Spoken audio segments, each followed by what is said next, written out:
विदुर जी के ऊपर तो भगवान की असीम कृपा रही। सुखदेव जी कहते हैं, हाँ राजन, एक बार श्री विदुर जी महाराज धृतराष्ट्र के पास नीति लेकर के गए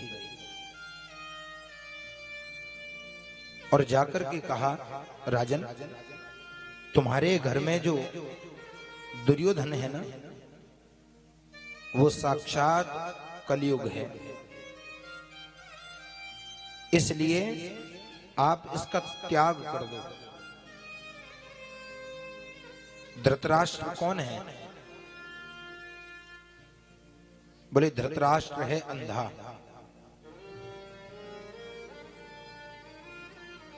धृतराष्ट्र है अंधा। अब किसी ने प्रश्न कर दिया कि अंधो है कोबा, अंधा कौन है? तो उत्तर मिला, विषयानुरागी।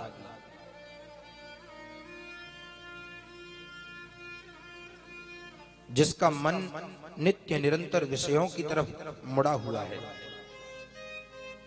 वो अंधा है।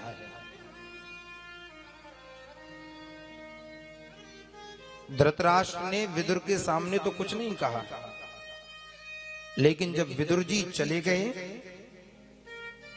और दुर्योधन आया, तो धृतराष्ट्र ने दुर्योधन से कहा, तुम्हें पता है कि तुम्हारे काका ने क्या कहा तुम्हारे प्रति?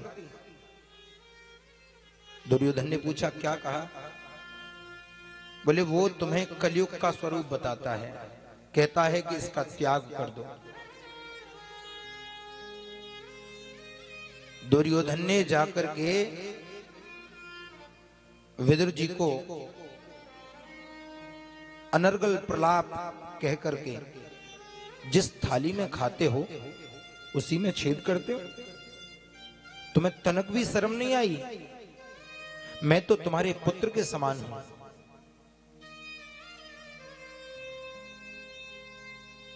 हमारे ग्रंथों में केवल 2 ही मंत्री हुए,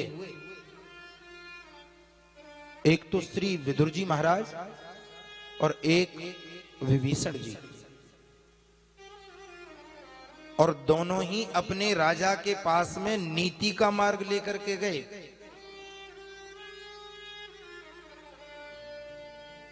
और जब दोनों ही नीति की बात लेकर के राजा के समक्ष पहुंचे, तो दोनों को ही प्रताड़ना मिली।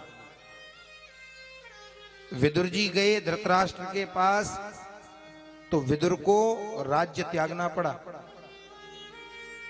और विभीषण ने जाकर के रावण को समझाया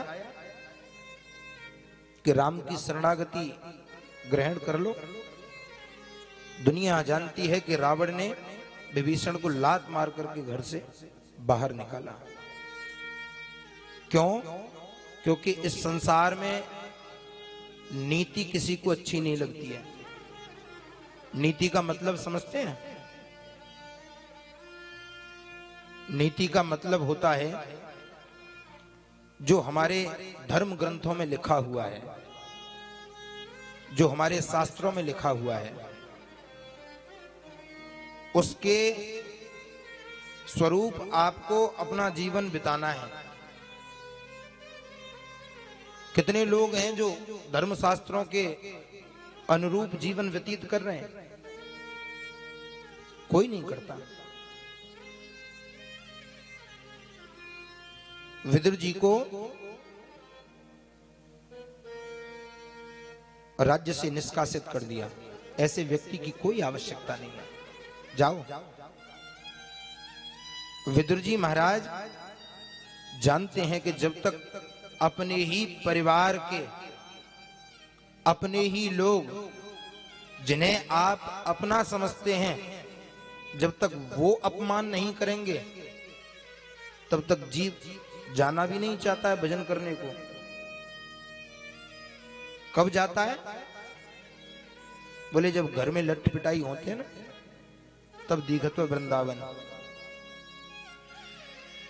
अब वृंदावन में कुटिया बनाएंगे, अब ना तुम्हारे संग रहना।